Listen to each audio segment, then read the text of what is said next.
Texas, Dallas, Texas, where I'm from. I've been a teacher, professor in schools, but honestly, my life has changed because of some artifact that's been passed down in my family. And it's actually connected to this powerful speech of Dr. King. So what I want to share with you today, me and my friend are coming here to talk about a little bit of the history of our nation and the opportunity we have to choose to bring the right kind of healing to our nation. And so, not necessarily the right kind of healing, but a different approach. And we want to share with you the history of how we came together and what's been happening in our lives. So, that being said, you probably wonder what this 110 is doing up here. And so, to get into that, I want to share with you first something from the I Have a Dream speech. So we're going to share a little bit of slave history, a little bit of American history, a little bit of our history, and you're going to see how all God is basically weaving all of us together. America has been weaving us together in a beautiful way to try to reconcile ourselves. Let's play this.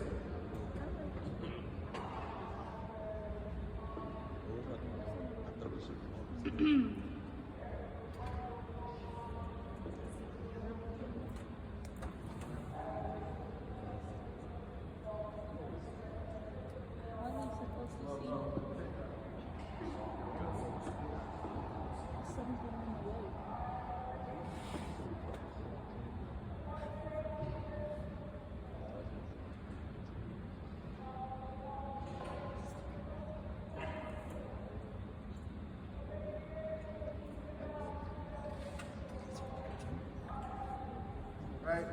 I have a dream speech. Y'all like this speech, powerful speech, right? Yeah, did you know that little phrase, I have a dream, first little thing about history I want to share with you, is something you probably didn't know about the I have a dream speech. I didn't know this, honestly, until about 5 or 10 years ago. That phrase, I have a dream, did you know that actually came from someone else? Wasn't Dr. King initially? There was a young lady named Prathia Hall. So Dr. King is in a church that had been burned down by the Ku Klux Klan. So he and some other people were there meeting in that church, and one of them began to pray, and that person who began to pray was this little girl named Prathia Hall. And so, her daddy was a Baptist preacher, so he named her after prayer. It's pretty awesome, right? Names her after prayer, so he names her Prathia. And Prathia honestly went on to be an amazing pastor of church in her own right, went to Princeton Theological Seminary. She was a brilliant mind.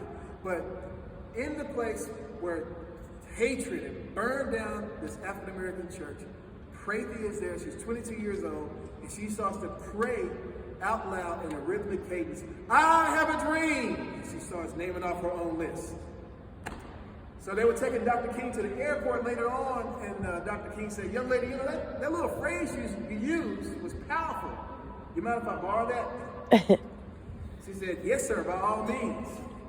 And Dr. King incorporated the phrase, I have a dream, into his meetings, into his prayer meetings for over a year. That's something that he just carried in his heart. Then, about a month before the March on Washington, he was in Detroit, and he was working with his speechwriters. He always worked with speechwriters, and they were working on the speech he was going to do at the March on Washington. So he basically was kind of given a practice run for it there in Detroit. And so the name of the speech was called The Council Check with America. That's what it was originally called. So he gets through reading the speech verbatim, and all of a sudden he kicked into what he had been praying for over a year. He starts praying, he starts saying what he'd been praying for over a year. He starts saying, I have a dream. And he starts naming off his own list. His friend Mahalia Jackson, you ever heard of Mahalia Jackson, famous gospel singer? Oh yeah, I know. Yeah, right, you know what I'm talking about? She was there, she loved it. She was a good friend of Dr. King's. But his speechwriters didn't like it. They thought, that's too cliche, let's leave that out of the speech. So reluctantly he agreed. But a month later, Dr. King is there, Mall in Washington, and he's reading the speech verbatim. If y'all get the right copy of the I Have a Dream speech, when he gets through reading the speech verbatim, you can hear somebody in the background say, Martin, tell him about the dream. That was Mahalia Jackson. And then he starts saying, I have a dream. And then, hey, the rest is history. That's all we know about it. That's what this whole speech was about, was the dream, right? All because he overheard somebody else Not just praying, but believing. It's interesting. Dr. King took what that young lady was contending for and cast it as a vision for us all. Question. Who are you contending for? Whose dreams are you contending for? Not just your own, but somebody else. When you can do that and cast a vision for other people, that's when your life takes on a whole new meaning. That's what happened to me. That's what happened in my life. Honestly, I like that speech because I'm one of those sons of former slaves. And this kettle pot that you see here actually came from the slaves in my family. Now, let me tell you a little bit of the background and history around it, because the way this was used was not just in my family. I'm going to share with you about some of the history of this nation most people don't know about. So, this pot has been passed down at least 7 generations in my family. Used by the slaves in my family. They used it for cooking. They used it for washing clothes. But it was secretly used for prayer. The way I found out about it was my grandmother. I was at my grandmother's house. I'm 16 years old. Went to her house. And she said, "Hey, you see that pot in the backyard back there?" I said, "No, ma'am." And she said, "Keep looking. Don't you see that pot back there?" I said, "No." And she said, "Boy, don't you see that blankety blank pot?" My grandmother was kind of like Ladia, you know. She'd quote scripture in one breath and cuss you out in the next. And finally I saw what she was talking about. She said, "Listen, God's going to use you with that pot someday." She's a real religious lady. I said, "What's so important about the pot?" She said, "This is passed down many generations in our family. The slaves used it for prayer. And they didn't think they would see freedom in their time, so they fought for and prayed for and believed for the freedom of the next generation." And so I asked my dad about it the next day, and my dad said, "Yeah, I remember that pot because I used to wash clothes in this pot." They used to cook in it, but they also wash clothes. My daddy said that there in Lake Providence, where they lived, they were not very wealthy. Of course, they didn't have a washing machine. They worked as sharecroppers. And he said they were so poor they didn't even have a washboard. They couldn't afford a washboard. So to wash clothes in the pot, he was the washing machine in a sense. He had to trump clothes in the pot with his feet. But as he trumped clothes in the pot with his feet, his great-grandmother, who was born after slavery, told him how they used this pot to pray for our freedom. So here's what she told him. She said back then, they wanted slaves to be Christians because they knew that Christian slaves made better workers. But they would pervert the message of the preaching of the gospel at that time and say, "Slaves, be obedient to your masters if you want to go to heaven." Now, if you've been in church long enough, you know that's not true. We're saved by grace through faith, not of works. It's a gift of God so that no one should boast. But it was easy to teach slaves that back then because it was against the law for slaves to read and write. It was also against the law for anybody to teach them how to read and write. They actually had a Bible. It's actually there in Washington, D.C. in the Bible Museum. They have a Bible that they used during slavery where they actually took out the book of Exodus and they took out the book of Esther because they didn't want slaves to connect to the storyline of a God who sets people free from slavery. Now, there's another group of people who use another Bible, though, who are white Christian abolitionists, right, revivalists. They actually use that Bible to set a whole nation free. But we'll get that to that in a second. So they were forbidden to have any kind of meetings on their own. They always had an overseer watching them to make sure they didn't learn how to read and write. Matter of fact, you want to keep somebody a slave forever? Just don't teach them anything. The best way to get out of slavery today is to get your own education, but that's another message for another day. It ain't coming here on. But the deal is this. The irony is that they wanted them to be Christians. They didn't want them to pray because they felt like if they prayed, it would foster hope. If they got hopeful, they feel like they'd try to run away. So they would literally be beaten on this plantation if they were caught praying. So let me give you an example of how cruel slavery was there in Lake Providence, Louisiana.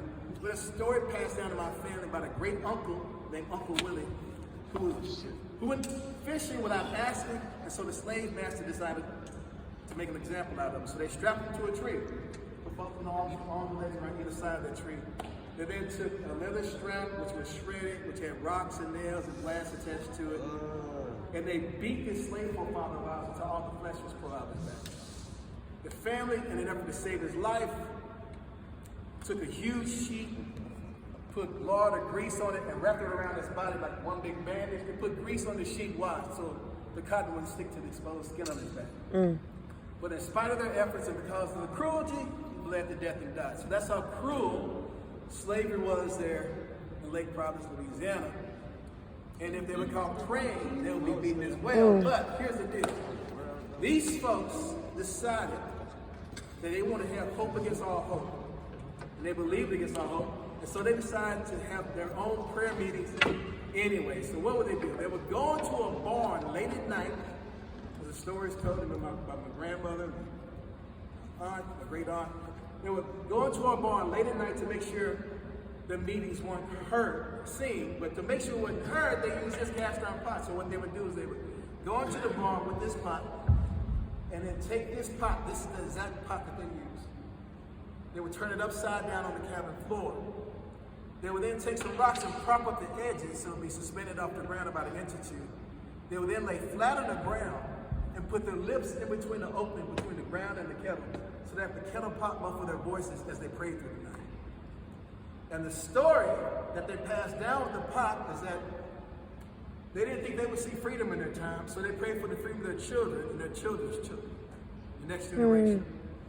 One day freedom came, there's this young teenage girl, she decided to keep this pot and that story in our family. Why would she do that? Because she overheard somebody else praying for her. And she was gripped by that. And she decided she would cast that as a vision for us all in our family. So she kept this pot and that story in our family, and she passed it on to Harriet Lockett. Harriet Lockett passed it on to Noah Lockett. Noah Lockett passed it on to William Ford Sr., who passed it on to William Ford Jr., and then gave it to me, William Ford III. So I decided to do more research. I had to know, is this story just in my family? So over the past 20 years, I've combed through over 3,000 slave narratives that are on record with the Library of Congress. I found over 400 times where other slaves talked about how they had to have secret meetings. Half those times, to keep their prayer meetings secret, they used washcloths, barrels, and kettles to muffle their voices. Sometimes they would actually dig a hole in the ground and get off in the hole and cover themselves up so they wouldn't be seen or heard. I saw that in states like Mississippi, Alabama, Texas, Louisiana, the North Carolinas, and undoubtedly probably in this area too. As slaves were sold off, they kept the secret meetings going. They kept these secret prayer meetings going because they never wanted to lose hope. So, as I combed through those, I also found out they also use blankets. The reason why I take this blanket with me, this blanket was also made by someone who was born during the days of slavery. And they passed this blanket down in their family. So that family lets them take this blanket around. The reason why I take it is because that's the other way they concealed their meetings, their prayer meetings in particular. They call them hush harbor prayer meetings. So what they would do is they would take wet blankets, and they take blankets and wet them, and they build a tent. And they would go off in the tent, and they felt like the wet blankets would deaden their sound as they prayed. Fascinating. These folks would risk their lives so they could keep hope alive.